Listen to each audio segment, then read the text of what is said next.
सागर जी भोपाल से। राधे राधे। राधे राधे महाराज जी। महाराज जी आपके चरणों में कोटि कोटि प्रणाम। हे गुरुदेव, मैं भगवान से मन चाहा वरदान प्राप्त करना चाहता हूं। मैं ऐसी कौन सी तपस्या साधना करूं जिससे भगवान स्वयं वर देने के लिए प्रकट हो जाएं?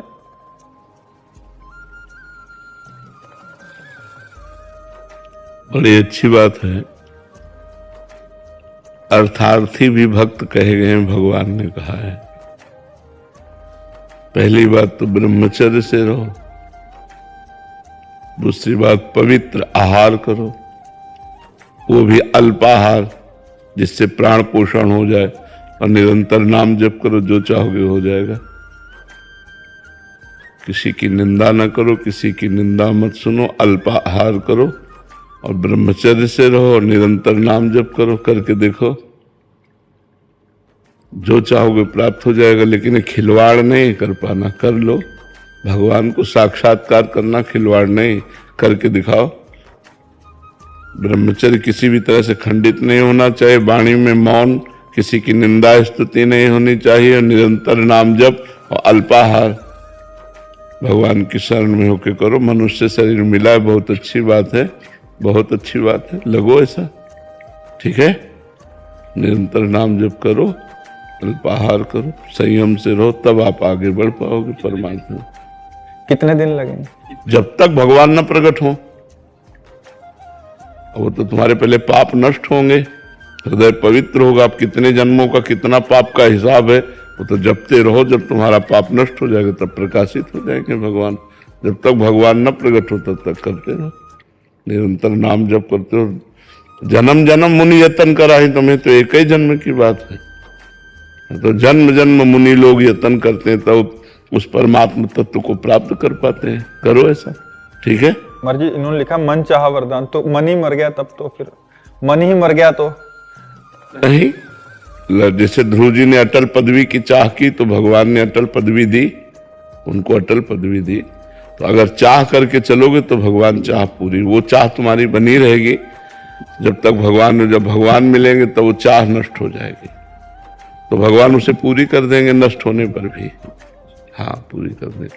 विभीषण जी कह रहे हैं भगवान से कि अब नहीं चाहिए, तो भगवान कह रहे पहले तो चाह की थी, तो कह रहे हाँ, उर्कच प्रथम वासना रही, पहले वासना थी, अब प्रभुपद सरित आपके प्रेम रूपी चरणों का दर्शन करके वो सब बह गई। आप नहीं, पर भगवान ने कहा नहीं, एक कल्प तक लंका का राज्य स्वीकार करो। ये जो चाह करोगे, हर इच्छा कछु दुर्लभ नहीं, भगवान की कृपा प्रसाद से सब पूर्ण हो जाएगा। तो लगो, हम तो ये बहुत अच्छी बात है, भगवान में लग करके वरदान चाहते हो। क्या वरदान चाहते हो? महाराज जी वो चक्रवर्ती राजा बन। अब खैर चक्रवर्ती तो नहीं रह गया है, चक्रवर्ती रह ही नहीं गया है। चक्रवर्ती का मतलब होता है जहां से सूर्य उदय होता है जहां तक अंत होता है। अब तो कलयुग में चक्रवर्ती रह ही नहीं गया है। अब तो जो सतयुग आएगा उसमें बन जाए। हाँ, तपस्या करो, अगर भगवान चाहेंगे तो अन्य युगों में कभी ऐसा। कलयुग में तो चक्रवर्ती सम्राट पद का धीरे से काम खत्म हो चुका है। अब तो अलग अलग देश के राजा हैं, अलग अलग देश के प्राइम मिनिस्टर हैं, तब तो ऐसा। अगर भगवान ही को प्राप्त कर लो तो कौन सब, फिर तो अनंत ब्रह्मांडों के स्वामी के दास हो गए, तो सब कुछ तुम्हारा ही है। छोटी चक्रवर्ती सम्राट पद बहुत छोटा है। देवराज इंद्र का पद, ब्रह्मा का पद भी जिस पद के आगे छोटा है वो है हरिदासत्व। भगवान के दासत्व को क्यों नहीं मांगते कि मैं सदैव आपके चरणों के समीप रहूं, आपको देखता रहूं, निरंतर नाम जप करूं, आपके प्रेम में रोऊं, ये बात मानते। चक्रवर्ती सम्राट बहुत से हो गए, धूल दूसरित हो गए, कौन जानता है। इतिहास के पन्नों में लिखे रह गए, और उनके बने हुए जो महल थे वो खंडहर हो गए। क्या है चक्रवर्ती सम्राट? 4 दिन की चांदनी फिर अंधेरी रात, फायदा क्या? महाराज जी इस प्रश्न का कोई अस्तित्व तो नहीं है जो कर रहा हूँ। आपसे वरदान मांगने के लिए बोला जाए कि भगवान के द्वारा, तो आप क्या मांगो? भगवान से खुद कहेंगे हम, तुम्हें तो क्या चाहिए। अगर हमसे भगवान कहे कि तुम्हें क्या चाहिए, तो हम पूछेंगे आपको क्या चाहिए। आप हमसे बोलो क्या चाहिए।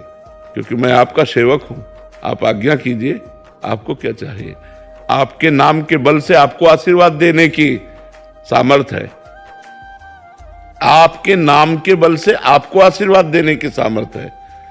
ब्रह्म राम ते नाम बड़ वरदायक वरदान। अब कुछ नहीं चाहिए, जो मिला वो बहुत कुछ मिला है, अब नहीं चाहिए। अब आप बताओ, आप कैसे खुशी रहोगे? आप सुखी रहो, आप खुशी रहो, आपके सेवक है, आज्ञा कीजिए, आपके नाम के बल से सब पूर्ण होगा।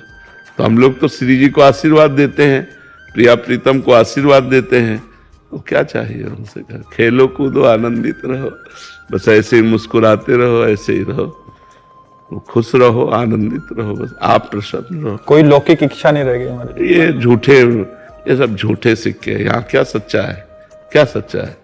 कौन सा सुख ऐसा है जो कि वाह, बोलो क्या सच्चा है? रुपया का महत्व किस काम का? अच्छा, शरीर अस्वस्थ है तो किस काम का जीवन? अच्छा, शरीर स्वस्थ है तो कौन सा ऐसा भोग सर्वश्रेष्ठ? मलमूत्र के द्वार ही तो है। कौन सा ऐसा श्रेष्ठ सुख है? तो और कौन सा भोग रह गया? खाओ 6 घंटा में शौच बन गया, दूध पियो चाहे जो जूस पियो, थोड़ी देर में मूत्र बन गया। कौन सा सुख है यहाँ? कौन सा सुख है? हमें ये बताया कि ये टाप का सुख है। टाप का सुख कौन सा है? कोई सुख नहीं, पूरा जीवन व्यतीत हो जाता है इसी में। क्या मिलता है? तभी तो सुख की खोज तभी संपन्न होती जब भगवान मिल जाते हैं। इन सबसे सुख की खोज पर अज्ञान के कारण उसे लगता है कि हम ऐसे भगवान का आश्रय लो, भजन करो, जो चाहोगे प्राप्त हो जाएगा। इस युग में न सही तो अगले युग में जीव तो अविनाशी है, भगवान ऐसा बना सकते हैं। नाम जप करो। लखन गुप्ता जी, राधे राधे। राधे राधे।